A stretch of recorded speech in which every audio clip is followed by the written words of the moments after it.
Hi guys, welcome back to my channel. ಹೇಗಿದ್ದೀರಾ friends? ಎಲ್ಲರೂ ಆರಾಮಾಗಿದ್ದೀರಿ ಅಂತ ಅನ್ಕೊಳ್ತೀನಿ. ಹಾಗೆಯೇ ಎಲ್ಲ ವರ್ಕ್ಗಳನ್ನ ಹೇಗೆ ಮಾಡ್ತಾ ಇದ್ದೀರಿ, ವರ್ಕಲ್ಲಿ ಪ್ರಾಕ್ಟೀಸ್ ಮಾಡ್ತಿದ್ದೀರಾ, ಏನು ಪ್ರಾಬ್ಲಮ್ ಆಗ್ತಿದೆ ನಿಮಗೆ, ನನಗೆ ಗೊತ್ತಾಗ್ತಿಲ್ಲ. ಹೇಳ್ಕೋಬೇಕು ಅನ್ಸಿದ್ರೆ ಕಮೆಂಟ್ನಲ್ಲಿ ಹೇಳ್ಕೊಬೋದು. ಮತ್ತು ನೋಡಿ, ನಿಮಗೆ ಇನ್ನೊಂದನ್ನ ತೋರಿಸೋದಿತ್ತು. ಹೋದ ಕ್ಲಾಸಲ್ಲಿ ನಿಮಗೆ ಬಟರ್ ಪೇಪರ್ ಮತ್ತು ಕ್ಯಾನ್ವಾಸ್ ತೋರಿಸಿದೆ ಅಲ್ವಾ? ನೋಡಿ, ಈ ರೀತಿ ಇರುತ್ತೆ ಬಟರ್ ಪೇಪರ್. ಬಟರ್ ಪೇಪರಲ್ಲಿ ಕ್ವಾಲಿಟಿಗಳು ಚೇಂಜ್ ಇರುತ್ತೆ. ನೋಡಿ, ಈ ರೀತಿ ಒಂದು ರೀತಿ ಬಟರ್ ಪೇಪರ್ ಇರುತ್ತೆ. ಎಲ್ಲ ಮೀಟರ್ ಲೆಕ್ಕದಲ್ಲಿ ಸಿಗುವಂಥದ್ದು. ಇದು ಸ್ವಲ್ಪ ಕ್ವಾಲಿಟಿ ಕಮ್ಮಿ ಇದೆ. ಇದನ್ನು ಬಟರ್ ಪೇಪರ್ ಅಂತಲೇ ಹೇಳೋದು. ಇದರಲ್ಲೂ ಟ್ರೇಸಿಂಗ್ ಅನ್ನೋದನ್ನು ಮಾಡ್ಬೋದು.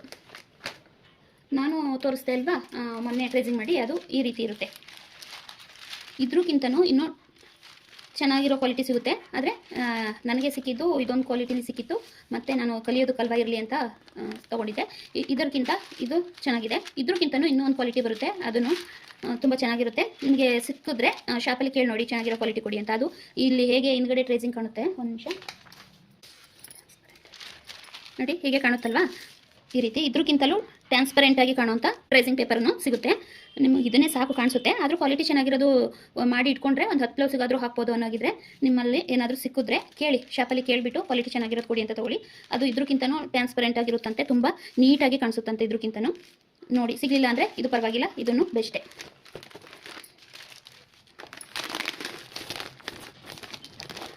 ಇದು ಸ್ವಲ್ಪ ಲೋ ಕ್ವಾಲಿಟಿ ಅನ್ನಲ್ಲ, ಅದೇನೇ ಏನಿಲ್ಲ ಫ್ರೆಂಡ್ಸ್. ನೋಡಿ, ನೀಟಾಗಿ ಕಾಣಿಸ್ತೇನಿಲ್ಲ ಕಾಣಿಸುತ್ತೆ. ಆದರೆ ಏನಪ್ಪ ಅಂದರೆ, ನೀವು ಒಂದು ಸತಿ ಟ್ರೇಸಿಂಗ್ ಪೇಪರ್ ಮೇಲೆ ಮಾರ್ಕ್ ಮಾಡಿ ಇಟ್ಕೊಳ್ತೀವಿ ಅಂದರೆ, ಒಂದು 10 ಬ್ಲೌಸಿಗಾದರೂ ವರ್ಕ್ ಮಾಡಬೇಕು ಅಂದರೆ ನೀವು ಚೆನ್ನಾಗಿರೋದನ್ನ ತೊಗೊಳ್ಳಿ. ಇದೆಲ್ಲ ಕಲಿಯೋದಕ್ಕೆ ಏನು ತೊಂದರೆ ಇಲ್ಲ, ಕಲಿಯೋದಕ್ಕೆ ಆರಾಮಾಗಿ ಈ ರೀತಿ ಬಟರ್ ಪೇಪರ್ನ ತೊಗೊಂಡು ಮಾಡ್ಕೋಬೋದು. ನೋಡಿ, ಇದರಲ್ಲೂ ಅಷ್ಟೇ ನೀಟಾಗಿ ಕಾಣಿಸುತ್ತೆ. ಇದನ್ನು ಹೇಳಬೇಕು, ನಿಮಗೆ ತೋರಿಸ್ಬೇಕು ಅನ್ನಿಸ್ತು, ಅದಕ್ಕೋಸ್ಕರ ಹೇಳಲೇ ಇಲ್ವಲ್ಲ ಹೋದ ಕ್ಲಾಸಲ್ಲಿ, ಅದಕ್ಕೋಸ್ಕರ ತೋರಿಸ್ಕೊಟ್ಟೆ. ಇದರಲ್ಲೂ ಕ್ವಾಲಿಟಿಗಳು ಇರುತ್ತೆ, ನಿಮಗೆ ಬಿಗಿನರ್ಸ್ಗಳಿಗೆ ಗೊತ್ತಿರಲ್ಲ ಅಲ್ವಾ, ಅದಕ್ಕೆ ತೋರಿಸ್ದೆ. ಈಗ ಬನ್ನಿ, ಇವತ್ತು ಕ್ಲಾಸನ್ನು ಸ್ಟಾರ್ಟ್ ಮಾಡ್ಕೊಳ್ಳೋಣ. ಇವತ್ತು ಬ್ಲೌಸ್ ಮೇಲೆ ಯಾವ ರೀತಿ ಮಾರ್ಕ್ ಮಾಡೋದು ಅನ್ನೋದನ್ನು ಹೇಳ್ಕೊಡ್ತೀನಿ. ನಾನು ಮೊನ್ನೆ ನಿಮಗೆ ಕ್ಲಾಸಲ್ಲಿ ತೋರಿಸ್ಕೊಟ್ಟಿದ್ದೆ ಅಲ್ವಾ, ಅದೇ ಡಿಸೈನ್ನೇ ತೋರಿಸ್ಕೊಡ್ತಾ ಇದ್ದೀನಿ. ಯಾಕೆಂದರೆ ನಿಮಗೆ ಅದನ್ನೇ ಹೇಳ್ಕೊಡೋದ್ರಿಂದ ಕನ್ಫ್ಯೂಸ್ ಆಗೋದಿಲ್ಲ. ಅವತ್ತು ಏನು ಕ್ಲಾಸ್ನ ಮಾಡಿದ್ದೀನಿ ಅದನ್ನು ಒಂದು ಸಲ ನೋಡಿಕೊಂಡು ಮತ್ತೆ ಇದನ್ನು ನೋಡಿಕೊಂಡ್ರೆ ನಿಮಗೆ ನೀಟಾಗಿ ಅರ್ಥ ಆಗುತ್ತೆ. ನೋಡಿ, ಇದನ್ನೇ ಇಟ್ಟು ಟ್ರೇಸಿಂಗ್ ಮಾಡೋದನ್ನು ಹೇಳ್ಕೊಡ್ತೀನಿ. ಇದನ್ನು ಇಟ್ಟು ಟ್ರೇಸಿಂಗ್ ಮಾಡೋಕ್ಕಿಂತ ಮುಂಚೆ, ಯಾಕೆಂದರೆ ಆಲ್ರೆಡಿ ನಾನು ಅವತ್ತು ಅಳತೆ ಏನಿದೆ ಅದನ್ನೇ ತೊಗೊಂಡು ಇದ್ರ ಮೇಲೆ ನೀಟಾಗಿ ಹಾಕೊಳ್ತೀನಿ. ಬ್ಯಾಕ್ ಸೈಡು ಏನು ಅಳತೆ ಇದೆ, ಡೀಪು ಮತ್ತು ಹಿಂದೆ ಎಲ್ಲನೂ ಸೇರಿಸೇ ಅಳತೆ ತೊಗೊಂಡಿರೋದು ನಾನು ಅವತ್ತು. ಈಗ ಇದನ್ನು ಇಟ್ಕೊಂಡು ಯಾವ ರೀತಿ ಮಾಡ್ಕೋಬೇಕು ನೋಡ್ಕೊಳ್ಳೋಣ ಬನ್ನಿ. ನೋಡಿ, ಇವತ್ತು ಅಳತೆಗೆ ಎಷ್ಟು ಬೇಕಾಗುತ್ತೆ ಅಂದರೆ, ಪೂರ್ತಿ ಇದನ್ನು ನಾವು ಈ ರೀತಿ ಇಟ್ಕೊಂಡು ಇಲ್ಲಿ ಏನು ಹೊಲಿಗೆಗೆ ಮೆಜರ್ಮೆಂಟ್ ಕೊಡಬೇಕು ಅದನ್ನು ಬಿಡಬೇಕು. ಇಲ್ಲಿನೂ ಅಷ್ಟೇ, ಇದು ಸ್ವಲ್ಪ ಜಾಸ್ತಿ ಆಗುತ್ತೆ, ಇಲ್ಲಿನೂ ಒಂದಿಷ್ಟನ್ನು ಕಮ್ಮಿ ಮಾಡ್ಕೊಳ್ತೀನಿ. ಈಗ ಆಗ್ತಿರೋ ಬ್ಲೌಸ್ನ ಅಳತೆಗೆ ಇನ್ನು ಇದೆಲ್ಲ ನೆಕ್ಕೆಲ್ಲ ಒಂದೇ ಇದಿದೆ, ಸಾಕು. ನೋಡ್ಕೊಳ್ಳೋಣ ಒಂದ್ಸಲ.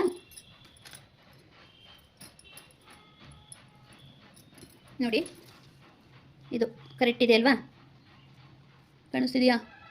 ಇಲ್ಲಿಂದ ಈ ಲೈನಿಂದ ಇಲ್ಲಿಗೆ ಕರೆಕ್ಟಾಗಿ ಬಂದಿದೆ. ಇಲ್ಲಿ ನಾವು ಹೊಲಿಗೆ ಮಾರ್ಜಿನನ್ನು ಮಾತ್ರ ಬಿಟ್ಕೊಂಡು ಮಾಡ್ಕೋಬೇಕು. ಇನ್ನು ನೆಕ್ಕು ನೋಡಿ, ಇಷ್ಟಕ್ಕೆ ಕರೆಕ್ಟಾಗಿ ಬರುತ್ತೆ. ಇಲ್ಲಿಗೆ ಒಂದು ಮಾರ್ಕನ್ನು ಮಾಡ್ಕೊಳ್ಳೋಣ. ನಾನಿಲ್ಲಿ ಎಕ್ಸ್ಟ್ರಾ ಏನು ಲೀಫ್ ಹಾಕಿ ಅಂತಿದೆ ಅಲ್ವಾ, ಅಷ್ಟಕ್ಕೆ ಕರೆಕ್ಟಾಗಿ ಬರುತ್ತೆ. ನಾನು ಅಷ್ಟಕ್ಕೇ ಸ್ಟಾಪ್ ಮಾಡ್ಕೊಳ್ತೀನಿ. ನನಗೀಗ ನನ್ನ ಅಳತೆಗೆ ಕರೆಕ್ಟಾಗಿ ಇಷ್ಟು ಸಾಕು ಲೆಂತು, ಅದಕ್ಕೋಸ್ಕರ ಇಷ್ಟಕ್ಕೆ ಮಾಡ್ಕೊಳ್ತೀನಿ. ಇಲ್ಲಿ ಒಂದು 1/2 ಇಂಚನ್ನು ಬಟ್ಟೆಲಿ ಲೈನಿಂಗ್ ಅಟ್ಯಾಚ್ ಮಾಡಿ ಫೋಲ್ಡ್ ಮಾಡ್ತಾರೆ ಅಲ್ವಾ, ಅದಕ್ಕೋಸ್ಕರ ಇಲ್ಲೊಂದು 1/2 ಇಂಚು ಈ ಡಾರ್ಕ್ ಏನಿದೆ ಇಲ್ಲಿಗೆ ಕರೆಕ್ಟಾಗಿ ಬರುತ್ತೆ, ಸಾಕು. ಇಷ್ಟು ಇಲ್ಲಿಗೆ ಇಷ್ಟನ್ನು ಬಿಟ್ಟು ಇಟ್ಕೊಳ್ತೀನಿ. ನೆಕ್ಸ್ಟು ನೋಡ್ಕೊಳ್ಳಿ, ಹಾಗೇ ಇಲ್ಲಿ ಏನು ಮಾರ್ಕ್ ಮಾಡಿದ್ದೀನಿ ಅದು ಕರೆಕ್ಟು ಮೆಜರ್ಮೆಂಟ್ ಇದೆ, ಅದಕ್ಕೇ ಹಾಕೊಳ್ಳಿ.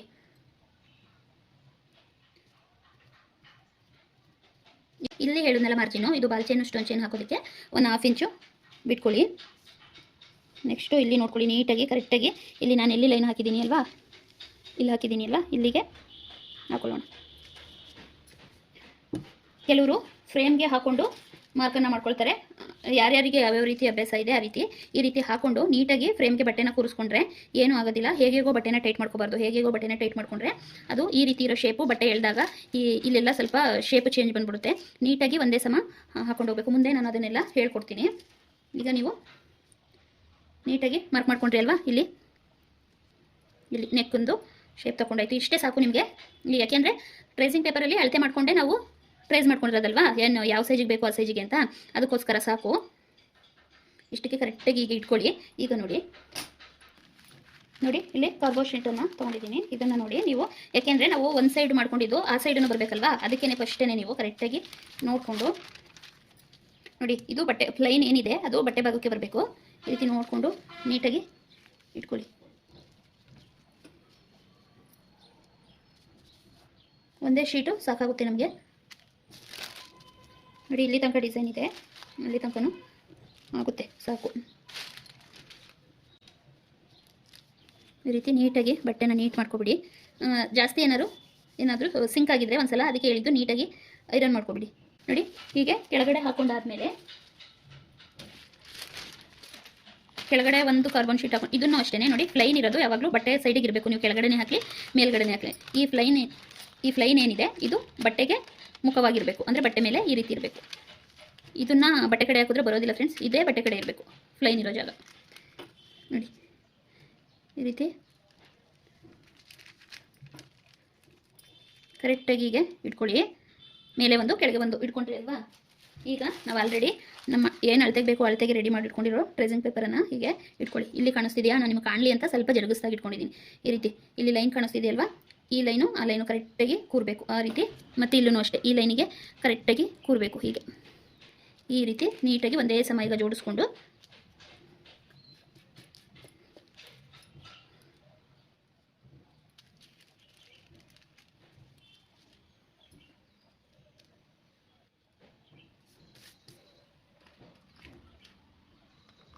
ಈಗ ಕೆಳಗಡೆ ಹಾಕಿರೋ ಕಾರ್ಬನ್ ಶೀಟು ಮತ್ತು ಮೇಲೆ ಹಾಕಿರೋದು ಬಟ್ಟೆ ಮತ್ತು ಇದು ಟ್ರೇಸಿಂಗು ಎಲ್ಲನೂ ಸೇರಿಸಿ ನೀಟಾಗಿ ಈ ಕರೆಕ್ಟಾಗಿ ಈ ಲೈನ್ ನೇರಕ್ಕೆ ಕರೆಕ್ಟಾಗಿ ಈಗ ಇಟ್ಕೊಂಡು ಪಿನ್ನನ್ನು ಮಾಡ್ಕೊಳ್ಳಿ. ಜರುಗಾಡಬಾರ್ದು, ನೀಟಾಗಿ ಅದೇ ಲೈನಲ್ಲಿ ಇಟ್ಕೊಂಡು ಹೀಗೆ ಗುಂಡು ಪಿನ್ನನ್ನು ಹಾಕೊಳ್ಳಿ. ಹಾಗೆ ಮಾಡೋದ್ರಿಂದ ಜರುಗಾಡೋದಿಲ್ಲ ನಾವು ಮಾರ್ಕ್ ಮಾಡುವಾಗ. ಅದಕ್ಕೆ ನೋಡಿ ಈ ರೀತಿ ಇಟ್ಕೊಂಡು ಮೂರನ್ನು ಸೇರಿಸಿ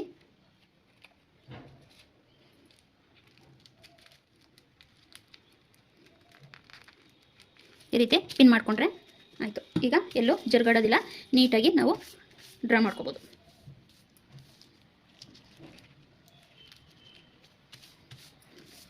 ನೀಟಾಗಿ ಒಂದ್ಸಲ ಜೋಡಿಸ್ಕೊಂಡು ಸೆಟ್ ಮಾಡ್ಕೋಬೇಕಷ್ಟೇ.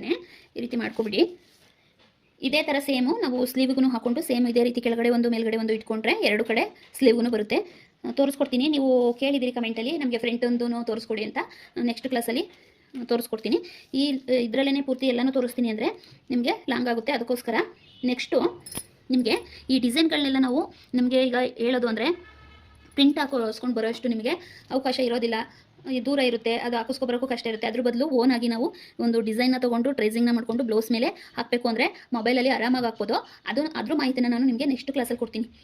2 ಆ್ಯಪ್ ಇದೆ, ಆ ಆ್ಯಪ್ ಬಗ್ಗೆ ನಿಮಗೆ ತಿಳಿಸ್ಕೊಡ್ತೀನಿ. ಅದರಲ್ಲಿ ನಿಮಗೆ ಯಾವುದು ಬೇಕು ಡಿಸೈನು ಟ್ರೇಸ್ ಮಾಡ್ಕೊಳ್ಳೋದು ಹೇಗೆ ಎಲ್ಲನೂ ನಿಮಗೆ ಈಸಿಯಾಗಿ ಮನೇಲೇ ಇಟ್ಕೊಂಡೆ ಮಾಡೋ ಹಾಗೆ ಹೇಳ್ಕೊಡ್ತೀನಿ ನೆಕ್ಸ್ಟ್ ಕ್ಲಾಸಲ್ಲಿ.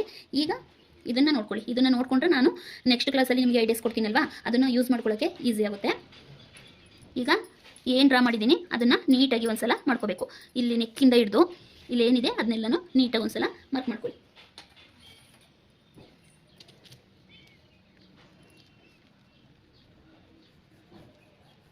ಜಾಸ್ತಿ ಇದನ್ನು ಯೂಸ್ ಮಾಡ್ತೀವಿ, ಒಂದು ಜಾಸ್ತಿ ಬ್ಲೌಸ್ಗಳಿಗೆ ಯೂಸ್ ಮಾಡ್ಕೋತೀವಿ ಇದನ್ನು ಟ್ರೇಸಿಂಗ್ ಪೇಪರ್ನ. ಅಂದರೆ ಪೆನ್ನನ್ನು ಜಾಸ್ತಿ ಬಳಸಬೇಡಿ, ಯಾಕೆಂದರೆ ಮುಕ್ಕಿ ಬರಿತೀವಲ್ವ ಅದು ಬೇಗ ಕಿತ್ತೋಗುತ್ತೆ. ಇನ್ನು ಸ್ಕೆಚ್ ಪೆನ್ಗಳು ಬರುತ್ತೆ ಅಲ್ವಾ, ಅದನ್ನು ಯೂಸ್ ಮಾಡಿಕೊಂಡ್ರೆ ಅಷ್ಟು ಬೇಗ ಹೋಗೋದಿಲ್ಲ. ಈಗ ಸದ್ಯಕ್ಕೆ ಈಗ ಕಲಿತಾ ಇರೋದ್ರಿಂದ ಯೂಸ್ ಮಾಡಿ, ಆಮೇಲೆ ನಿಮಗೇನೆ ಅದ್ರ ಬಗ್ಗೆ ಎಲ್ಲ ನೀಟಾಗಿ ಐಡಿಯಾಸು ಆಟೋಮೆಟಿಕ್ಕಾಗಿ ಬಂದುಬಿಡುತ್ತೆ. ಮಾಡ್ತಮ್ಮ ಏನೂ ಇಲ್ಲ ಫ್ರೆಂಡ್ಸ್, ನಾವು ಕಲಿಯೋದು ನಿಜವಾಗ್ಲೂ ಏನಂದರೆ ಏನೂ ಇಲ್ಲ. ನಾನು ಕಲ್ತಿದ್ದೀನಿ ಅಂತ ಹೇಳೋದಿಲ್ಲ, ನಾನು ಕಲಿಯೋದು ಇನ್ನೂ ಇದೆ. ನಾವು ಎಷ್ಟು ಕಲ್ತ್ರೂ ಸಾಲದು, ಅಷ್ಟು ಇದೆ ತಿಳ್ಕೊಳ್ಳೋವಂಥದ್ದು, ಕಲಿಯುವಂಥದ್ದು.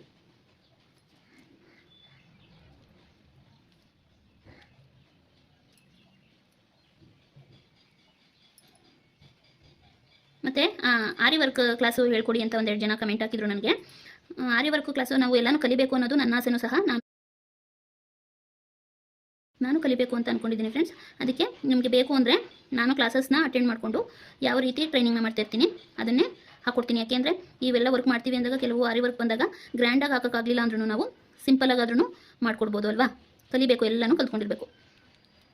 ಒಂದಿಲ್ಲ ಒಂದು ಯಾವುದನ್ನಾರು ವರ್ಕ್ ಮಾಡ್ಬೋದು ನಾವು. ಫಸ್ಟು ಸಿಂಪಲಾಗಿರೋ ಹಾಕ್ಕೊಂಡ್ರೆ ನಾವು ಆಮೇಲೆ ಸಿಂಪಲ್ಲೇನೆ ಗ್ರ್ಯಾಂಡ್ ವರ್ಕ್ಗೆ ಈಸಿ ಆಗೋದು. ಏನಿಲ್ಲ ಬೇಸಿಕ್ ಡಿಸೈನ್ಗಳನ್ನ ಕಲಿತೀವಿ ಅದೇ ಬ್ರೈಡಲ್ ಡಿಸೈನ್ಗೂ ಆಗೋದು ಅಷ್ಟೇ. ಅದಕ್ಕೆ ಡಿಸೈನ್ಗಳನ್ನ ಎಕ್ಸ್ಟ್ರಾ ಆ್ಯಡ್ ಮಾಡ್ಕೊ ಬಂದಾಗ ಅದು ಬ್ರೈಡಲ್ ಡಿಸೈನ್. ಬೇಸಿಕ್ ಡಿಸೈನ್ಗಳಲ್ಲೇ ಬ್ರೈಡಲ್ ಡಿಸೈನು ಆಗೋದಲ್ವಾ, ಹಾಗಾಗಿ.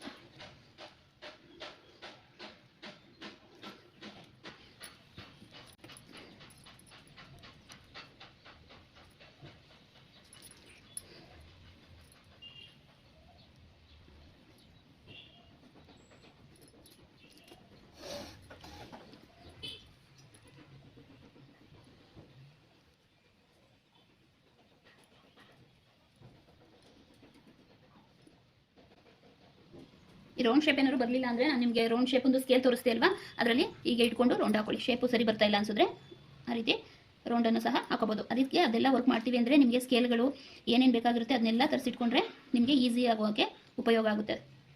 ಅದಕ್ಕೋಸ್ಕರನೇ ಹೇಳೋದು, ಎಂಬ್ರಾಯ್ಡ್ರಿಗೆ ಏನೇನು ಬೇಕು ಅದನ್ನು ಈಗಲೇ ತೊಗೊಳ್ಳಿ. ಬೇಸಿಕ್ ಡಿಸೈನಿಗೆ ಅಂತಲ್ಲ, ಅದು ಗ್ರ್ಯಾಂಡ್ ವರ್ಕ್ಗಳಿಗೂ ಯೂಸ್ ಆಗುತ್ತೆ.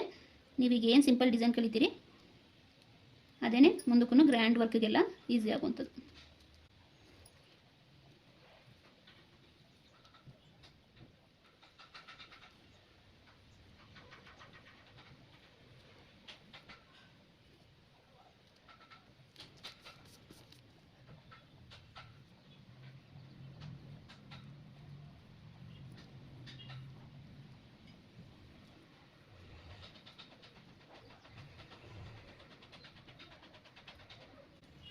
ನೋಡಿ ಇಷ್ಟಕ್ಕೆ ಸ್ಟಾಪ್ ಮಾಡ್ಕೊಳ್ತೀನಿ. ನೋಡಿ ಈ ರೀತಿ ಎಲ್ಲ ನೀಟಾಗಿ ಮಾರ್ಕ್ ಮಾಡ್ಕೊಳ್ಳಿ. ಹಾಗೆಯೇ ನಿಮಗೆ ಲೈನ್ ಬೇಕು ಅಂದ್ರೂ ಅಷ್ಟೇ ಈ ರೀತಿ ನಾನು ಇಲ್ಲಿಗೆ ಸ್ಟಾಪ್ ಮಾಡ್ಕೊಂಡೆ ಅಲ್ಲ, ಅದನ್ನು ಹಾಕೊಳ್ಳಿ. ಮೆಜರ್ಮೆಂಟಿಗೆ ಇಷ್ಟೇ ಸಾಕು. ಇದನ್ನು ನಾನು ಕಟ್ ಮಾಡ್ಕೊಂಡು ಸ್ಟಿಚ್ ಮಾಡುವಾಗ ಮೇಲ್ಗಡೆದು ಆರಾಮಾಗಿ ಮಾಡ್ಕೋಬೋದು. ನಮಗೆ ಸದ್ಯಕ್ಕೆ ವರ್ಕ್ ಹಾಕೋಕ್ಕೆ ಇಷ್ಟು ಬೇಕು, ಇಷ್ಟನ್ನು ರೆಡಿ ಮಾಡಿಕೊಂಡು ವರ್ಕ್ ಹಾಕೊಳ್ಳೋಣ. ನೆಕ್ಸ್ಟ್ ಇಲ್ಲಿ ಮಾರ್ಜಿನ್ ಮಾಮೂಲಿ ಸ್ಟಿಚಿಂಗಿಗೆ ಬಿಟ್ಟೇ ಇದ್ದೀವಿ, ಅದನ್ನು ಲೈನಿಂಗ್ ಮಾಡುವಾಗ ಈಗ ಫೋಲ್ಡ್ ಮಾಡಿಕೊಂಡ್ರೆ ನಮಗೆ ರೆಡಿ ಅನ್ನೋದಿಲ್ಲ, ಆಲ್ರೆಡಿ ಸಿಕ್ಬಿಡುತ್ತೆ. ಇಲ್ಲಿ ಫೋಲ್ಡಿಂಗ್ ಇಲ್ಲಿ ಏನು ಲೈನ್ ಇದೆ ಇಲ್ಲಿ ಸ್ಟಿಚಿಂಗ್ ಬಿದ್ದಾಗ ಇದು ಸ್ಟಿಚಿಂಗಿಗೆ ಸೇರಿಕೊಳ್ಳುತ್ತೆ. ಅಲ್ಲಿಗೆ ನಮಗೆ ಕರೆಕ್ಟಾಗಿ ಏನು ಮೆಜರ್ಮೆಂಟ್ ತೊಗೊಂಡು ಅದು ಸಿಗುತ್ತೆ. ಇದು ಬ್ಯಾಕ್ ಒಂದು ನಿಮಗೆಲ್ಲ ನೀಟಾಗಿ ಅರ್ಥ ಆಗಿದೆ ಅನಿಸುತ್ತೆ. ಇನ್ನು ನಾನು ಫ್ರಂಟ್ ಪಾರ್ಟ್ನ ನಿಮಗೆ ಹೇಳ್ಕೊಡ್ಬೇಕು, ಅದನ್ನು ನೀಟಾಗಿ ಅರ್ಥ ಆಗೋಗೆ ಹೇಳ್ಕೊಡ್ತೀನಿ ನೆಕ್ಸ್ಟ್ ಕ್ಲಾಸಲ್ಲಿ. ಫ್ರಂಟ್ ಒಂದು ಹೇಳ್ಕೊಡ್ಬೇಕು, ನಿಮಗೆ ಸ್ಲೀವ್ ಒಂದು ಹೇಳ್ಕೊಡ್ಬೇಕು, ಮತ್ತು ನಿಮಗೆ ಡಿಸೈನು ಈಸಿಯಾಗಿ ಮನೇಲಿ ಮೊಬೈಲಿಂದನೇ ತೊಗೊಂಡು ಮಾಡೋ ಹಾಗೆ ಅದನ್ನು ಹೇಳ್ಕೊಡ್ತೀನಿ ಫ್ರೆಂಡ್ಸ್. ನಾನು ನಿಮಗೆ ಕಲಿಸ್ಬೇಕು ಅಂತ ಮನಸ್ಸು ಮಾಡಿದ್ದೀನಿ ಅಂದಮೇಲೆ ಕಲಿಸ್ಕೊಡ್ತೀನಿ. ನೀವು ಕಲಿಯೋಕ್ಕೆ ಇಂಟ್ರೆಸ್ಟ್ ಇರಬೇಕಷ್ಟೇ. ಹಾಗೆ ಲೈಕ್ ಮಾಡೋದನ್ನು, ನನಗೆ ಸಪೋರ್ಟ್ ಮಾಡೋದನ್ನು ಯಾವಾಗಲೂ ಮರಿಬೇಡಿ ಫ್ರೆಂಡ್ಸ್. ನನಗೆ ಕ್ಲಾಸಿಗೆ ತುಂಬ ಜನ ಕಮೆಂಟ್ ಮಾಡಿದ್ರಿ, ಲೈಕ್ ಮಾಡಿದ್ರಿ. ನಿಮ್ಮ ಎಲ್ಲರಿಗೂ ನನ್ನ ಕಡೆಯಿಂದ ಧನ್ಯವಾದಗಳು. ಕಮೆಂಟ್ ಮಾಡಿದ್ದಕ್ಕೆ, ಲೈಕ್ ಮಾಡಿದ್ದಕ್ಕೆ. ಕಾಣಿಸ್ತಾ ಇದೆಯಾ ನೋಡಿ, ಇಷ್ಟು ಚೆನ್ನಾಗಿ ಎಲ್ಲ ಅಂತು. ಈಗ ಈ ಸೈಡ್ ನೋಡ್ಕೋಬೇಕು ಅಲ್ವಾ, ನೋಡೋಣ. ಬಂದಿದೆ, ಎಷ್ಟು ನೀಟಾಗಿ ಬಂದಿದೆ ಅಲ್ವಾ ಫ್ರೆಂಡ್ಸ್. ನೋಡಿ ಈಗ ನೀವು ಫ್ರಂಟ್ ಒಂದು ಸಲ ಬ್ಯಾಕ್ ಒಂದು ಸಲ ಮಾಡೋ ಬದಲು ಈ ರೀತಿ ಕಾರ್ಬೋ ಶೀಟನ್ನು ಇಟ್ಕೊಂಡ್ರೆ ಈ ರೀತಿ ಒಂದೇ ಸಲ ಆಗೋಗುತ್ತೆ. ಒಂದು ನಿಮಿಷ ತೋರಿಸ್ತೀನಿ.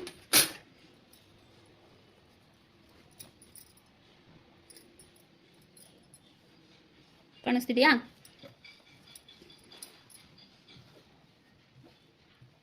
ನೋಡಿ ಈ ರೀತಿ ಬಂದಿರುತ್ತೆ. ನಾವೇನಾದರೂ ಒಂದು ಸ್ವಲ್ಪ ಅಲ್ಲಿ ಏನಾದ್ರು ಹೆಚ್ಚು ಕಮ್ಮಿ ಆಗಿದ್ರೆ ಅದನ್ನು ಹೀಗೆ, ಅಂದರೆ ಫೋಲ್ಡಿಂಗ್ ಇರೋ ಕಡೆ ಮಡ್ಚಿರಲ್ಲಲ್ವಾ, ಹೀಗೆ ಶೇಪ್ ತಗೊಂಡ್ರೆ ಆಯಿತು. ನೋಡಿ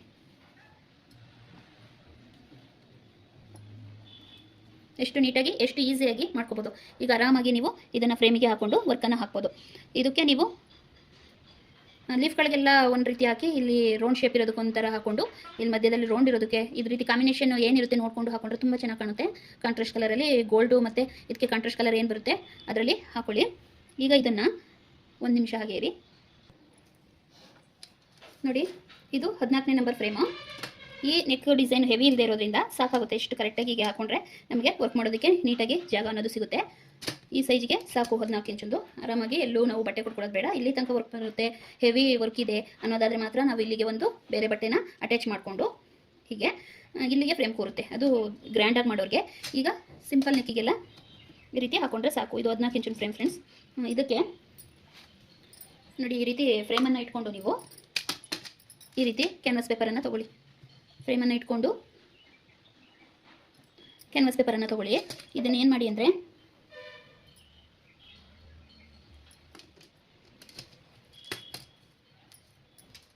ಇಲ್ಲಿ ಈ ಥರ ನಟ್ಟೇನಿದೆ ಇದನ್ನು ಕೆಳಗಡೆ ಭಾಗಕ್ಕಿಡಿ. ಈ ರೀತಿ ಕರೆಕ್ಟಾಗಿ ನೋಡ್ಕೊಳ್ಳಿ ನೀಟಾಗಿ ಸೆಂಟರ್ಗೆ ನೀಟಾಗಿ ಇಟ್ಕೋಬೇಕು. ಇದು ಏನು ಸೆಂಟರ್ ಇದೆ ಸೆಂಟರಲ್ಲಿ ಕೂರುವಾಗೆ ನೋಡಿಕೊಂಡು ನೀಟಾಗಿ ಇಟ್ಕೊಳ್ಳಿ.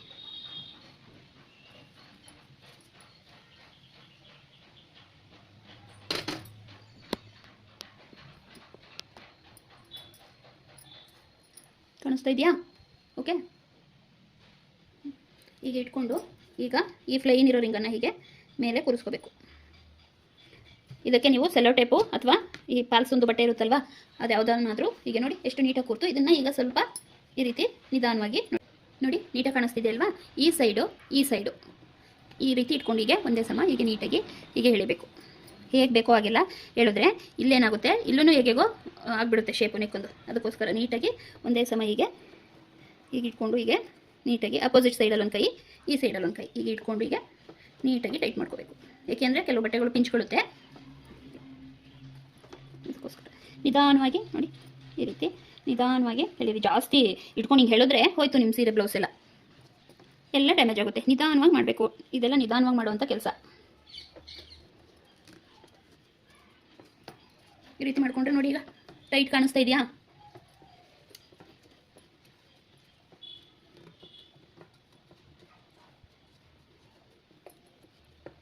ಈ ರೀತಿ ಸ್ವಲ್ಪ ನೀಟಾಗಿ ಬಟ್ಟೆಯನ್ನು ಎಲ್ಲನೂ ನೀಟ್ ಮಾಡಿಕೊಂಡು ಈಗ ಸ್ವಲ್ಪ ನೋಡಿ ಇಲ್ಲಿ ಟೈಟ್ ಮಾಡ್ಕೊಳ್ಳಿ.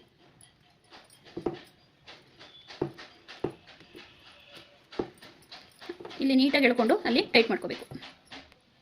ಈ ರೀತಿ ಟೈಟಾಗಿ ಎಳ್ಕೊಳ್ಳಿ ನೋಡಿ. ಈ ರೀತಿ ಟೈಟಾಗಿ ಕೂರಬೇಕು. ಆಮೇಲೆ ಈ ರೀತಿ ಕ್ಯಾನ್ವಾಸ್ ಪೇಪರನ್ನು ಹೀಗೆ ಕೆಳಗಡೆ ಹೀಗೆ ಇಟ್ಕೊಳ್ಳಿ. ಅದೇ ಏನು ಫ್ರೇಮ್ ತೊಗೊಂಡಿರ್ತೀರಿ ಆ ಫ್ರೇಮ್ ಅಳತೆಗೆ ಕಟ್ ಮಾಡ್ಕೊಳ್ಳಿ. ಈ ರೀತಿ ಕಟ್ ಮಾಡಿಕೊಂಡು ಕರೆಕ್ಟಾಗಿ ನೋಡಿ ಇಲ್ಲೂ ಹೀಗೆ ಕೂತಿದೆ ನೋಡಿ, ಇಲ್ಲಿ ಒಳಗಡೆ ಹೀಗೆ ಕೂತಿರುತ್ತೆ. ಈಗ ಹೀಗೆ ಇಟ್ಕೊಂಡು ನೀವು ಮಿಷಿನಿಗೆ ಆರಾಮಾಗಿ ವರ್ಕ್ ಮಾಡ್ಕೊಂಡು ಹೋಗೋದು ಅಷ್ಟೇ. ಹಾಗೆ ನಿಮಗೇನಾದರೂ ಈ ವರ್ಕು ನೀಟಾಗಿ ಕಾಣಿಸ್ತಾ ಇಲ್ಲ, ಲೈಟಾಗಿ ಕಾಣಿಸ್ತಿದೆ ಟ್ರೇಸ್ ಮಾಡಿದ್ಮೇಲೆ ಅನಿಸಿದ್ರೆ ನೀವು ಇದ್ರ ಮೇಲೆ ಒಂದು ಪೆನ್ ಅಥವಾ ಪೆನ್ಸಿಲ್ನ ತೊಗೊಂಡು ಮಾರ್ಕರ್ ಇರುತ್ತೆ ಅಲ್ವಾ ಮಾಮೂಲಿ, ಅದರಲ್ಲಿ ಇಲ್ಲಿ ಏನು ಲೈಟಾಗಿ ಕಾಣಿಸ್ತಿದೆ ಅದ್ರ ಮೇಲೆ ನೀವು ಡಾರ್ಕಾಗಿ ಹೀಗೆ ಬರ್ಕೊಂಡು ಸಹ ವರ್ಕನ್ನು ನೀಟಾಗಿ ಅದ್ರ ಮೇಲೆ ಹಾಕೋಬೋದು. ಏಕೆಂದರೆ ನೀವು ಈಗ ಬಿಗಿನರ್ಸ್ ಆದ್ರಿಂದ ಈ ಥರ ವರ್ಕ್ ಎಲ್ಲ ಮಾಡೋದಕ್ಕೆ ನಿಮಗೆ 2-3 ದಿನ ಟೈಮ್ ಆಗುತ್ತೆ ಅಲ್ವಾ ಒಂದು ನೆಕ್ಕನ್ನು ಫಿಲ್ ಮಾಡೋಷ್ಟರಲ್ಲಿ. ಹಾಗೇನಾದರೂ ಇದು ಅಳಿಸೋಗುತ್ತೆ ಅನ್ನೋದಾದರೆ ಹೀಗೆ ಪೆನ್ನಲ್ಲಿ ಅಥವಾ ಮಾರ್ಕರ್ ಪೆನ್ ಇರುತ್ತೆ ಅಲ್ವಾ ಅದರಲ್ಲಾದ್ರೂ ಬರ್ಕೊಳ್ಳಿ, ಇಲ್ಲ ಪೆನ್ಸಿಲ್ನಲ್ಲಾದರೂ ಹೀಗೆ ಬರ್ಕೊಳ್ಳಿ. ಆಗ ಹೈಲೈಟಾಗಿ ಕಾಣುತ್ತೆ ನಿಮಗೆ.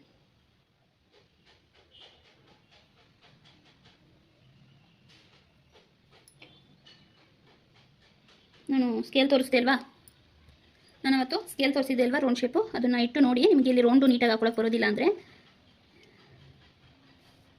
ಯಾವುದು ಶೇಪು ಇಲ್ಲಿ ಸೈಜ್ಗೆ ಕರೆಕ್ಟಾಗಿ ಆಗುತ್ತೆ ಅದನ್ನು ನೋಡಿಕೊಂಡು ಆರಾಮಾಗಿ ಈಗ ಇಟ್ಕೊಂಡು ರೌಂಡ್ ಮಾಡ್ಕೊಳ್ಳಿ. ಈ ಸೈಜ್ ಆಗಲ್ಲ, ಈ ಸೈಜ್ ಆಗುತ್ತೆ ಫ್ರೆಂಡ್ಸ್. ಇದಕ್ಕೆ ಈ ರೀತಿ ರೌಂಡ್ ಮಾರ್ಕನ್ನು ಮಾಡ್ಕೊಂಡ್ರೆ ಆಯಿತು. ಇಲ್ಲಿ ಈ ಸೈಜ್ ಆಗುತ್ತೆ ನೋಡ್ಕೋಬೇಕಷ್ಟೇ ನಾವು, ಯಾವ ಸೈಜ್ ಆಗುತ್ತೆ ನೋಡಿಕೊಂಡು ಆ ಸೈಜನ್ನು ಇಲ್ಲಿ ಕೂರಿಸ್ಕೊಂಡ್ರೆ ನೀಟಾಗಿ ರೌಂಡ್ ಶೇಪ್ ಅನ್ನೋದು ನೀಟಾಗಿ ಬರುತ್ತೆ. ಹೀಗೆ ಈ ರೀತಿ ಮಾಡ್ಕೊಳ್ಳೋದು. ಅದಕ್ಕೆ ಈ ರೌಂಡ್ ಶೇಪು ಹೀಗೆ ಯಾವನಾದರೂ ಡಿಸೈನ್ ಮಾಡ್ತೀವಿ ಅಂದರೆ ಯೂಸ್ ಆಗುತ್ತೆ. ಈ ರೀತಿ ಪೆನ್ನಲ್ಲಿ ಮಾರ್ಕರಲ್ಲಿ ಬರ್ಕೊಂಡು ನೀವು ಯೂಸ್ ಮಾಡ್ಕೋಬೋದು. ನೋಡಿದ್ರಲ್ವಾ ಈ ರೀತಿ ನೀಟಾಗಿ ಕೆಳಗಡೆ ಹೀಗೆ ಕ್ಯಾನ್ವಾಸನ್ನು ಹಾಕ್ಕೊಂಡು ನೀಟಾಗಿ ಹೀಗೆ ಈಗ ನೀವು ಇಲ್ಲಿಂದ ಸ್ಟಿಚ್ಚನ್ನು ಸ್ಟಾರ್ಟ್ ಮಾಡಿ, ಅಂದರೆ ವರ್ಕನ್ನು ಸ್ಟಾರ್ಟ್ ಮಾಡ್ಕೊಳ್ಳಿ. ಇಷ್ಟೇ ಒಂದು ನಿಮಗೆ ಈಗ ಸ್ಟೆಪ್ ಬೈ ಸ್ಟೆಪ್ ಹೇಳ್ಕೊಟ್ಟಿದ್ದೀನಲ್ವ ನಾನು, ಯಾವ ರೀತಿ ಮಾಡ್ಕೋಬೇಕು, ಯಾವ ರೀತಿ ಅಳತೆ ತೊಗೋಬೇಕು, ಯಾವ ರೀತಿ ಟ್ರೇಸಿಂಗ್ ಮಾಡಬೇಕು, ಟ್ರೇಸಿಂಗನ್ನು ಮತ್ತೆ ಬಟ್ಟೆ ಮೇಲೆ ಟ್ರೇಸ್ ಮಾಡಬೇಕು, ಟ್ರೇಸ್ ಮಾಡಿದ್ಮೇಲೆ ರಿಂಗಿಗೆ ಹೇಗೆ ಹಾಕಬೇಕು ಮತ್ತು ಕ್ಯಾನ್ವಾಸನ್ನು ಹೇಗೆ ಹಾಕೊಂಡು ವರ್ಕ್ ಮಾಡಬೇಕು. ಇಷ್ಟು ಇನ್ಫಾರ್ಮೇಷನ್ ಸಿಕ್ಕಿದೆ ನಿಮಗೆ. ಇನ್ನು ನಿಮಗೆ ಬೇಕಾಗಿರೋದು ಫ್ರಂಟ್ ಮಾರ್ಕು ಮತ್ತು ಫ್ರಂಟು ಹೇಗೆ ಶೇಪ್ ತೊಗೊಳ್ಳೋದು ಅಂತ ಕೇಳಿದ್ದೀರಿ ಅಲ್ವಾ, ಅದೊಂದು. ಮತ್ತು ನನ್ನ ಕಡೆಯಿಂದ ನಿಮಗೆ 2 ಆ್ಯಪ್ಗಳ ಬಗ್ಗೆ ಹೇಳ್ಕೊಡ್ತೀನಿ. ಮೊಬೈಲಲ್ಲಿ ಆರಾಮಾಗಿ ಟ್ರೇಸ್ ಮಾಡಿಕೊಂಡು ನೀವು ಈಸಿಯಾಗಿ ಮಾಡೋದನ್ನು ಹೇಳ್ಕೊಡ್ತೀನಿ. ಓಕೆ ಫ್ರೆಂಡ್ಸ್, ಯಾವಾಗಲೂ ಸಪೋರ್ಟಿವ್ ಆಗಿರಿ ಅಂತ ಕೇಳ್ತೀನಿ. ಹಾಗೆ ಹೈಪ್ ಮಾಡ್ತಿಲ್ಲ ಫ್ರೆಂಡ್ಸ್, ದಯವಿಟ್ಟು ಹೈಪ್ ಬಟನ್ನ ಒತ್ತು ಮಾಡಿ. ನೀವು ಕಮೆಂಟ್ ಮಾಡೋ ಲೈಕ್ ಮಾಡೋದ್ಮೇಲೆ ತೋರಿಸುತ್ತೆ, ಹೈಪ್ನ ಒತ್ತಿ ಆಮೇಲೆ ಕಮೆಂಟ್ ಮಾಡಿ ಅಂತ ಕೇಳ್ಕೊತೀನಿ. ಓಕೆ ಫ್ರೆಂಡ್ಸ್, ಸಿಗೋಣ ನೆಕ್ಸ್ಟ್ ಕ್ಲಾಸಲ್ಲಿ. By friends.